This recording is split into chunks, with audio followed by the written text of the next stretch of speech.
To me, teaching is the single most important thing that we do. I think it's really important that as academics we put teaching at the kind of core and heart of our work. I've been working in the field of digital education for about 10 years now, and during that time it's really become quite a mainstream activity, not only within this university but across the board.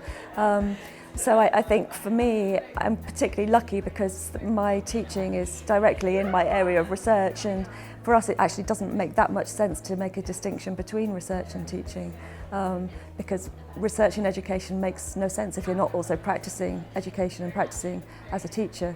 Well, Sian's a world-renowned academic, so it's it's a real privilege to be working with her, to be taught by her, and she's supervising my dissertation at the moment, and it's a very kind of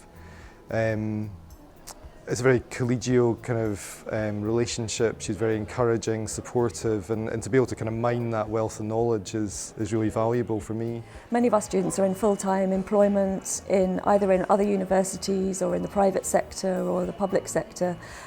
They want to learn about digital education and what that means for their own professional areas, so they can come and do that in a manageable way by taking 4 or 5 years to complete their course, by paying in instalments to do it, but at the same time having very high quality tutoring on that course. Lots of contact with their teachers and with other students on the programme, so that they feel they're in a properly supported, high quality master's programme, but they never come to the campus, although they may come to graduate, and many of them do. I was well aware that it wasn't going to be the same as face-to-face, but it was going to bring it wasn't going to be a lesser kind of experience, it was going to be a different experience to face-to-face, and that's what it has been. It's been a really enriching experience, a really kind of innovative experience, something quite different from what I've done in the past. And I definitely recommend it. I don't think it's a mode of study that lessens the experience in any way.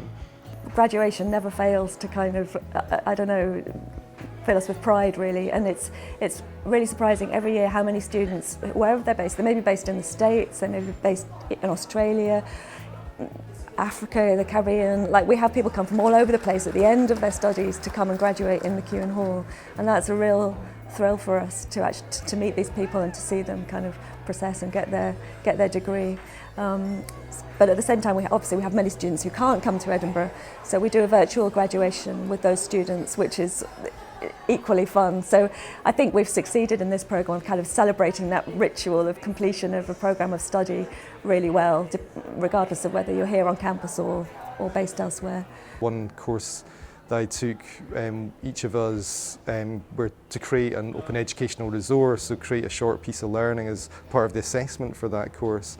And then the object I created has then been reused as a learning object as a resource in another one of the courses on the programme. So it's kind of the way that students seem to feed back into the programme, and I think that the fact that it's quite a new area of study probably makes it ripe for that kind of approach. That kind of students are very, very involved in the development of what we're studying. I would hope that courses like this and the way that the course is taught and the way the interactions with students could feed back into other courses, more traditional courses within the university, which could learn from the kind of pedagogical approach that's taken.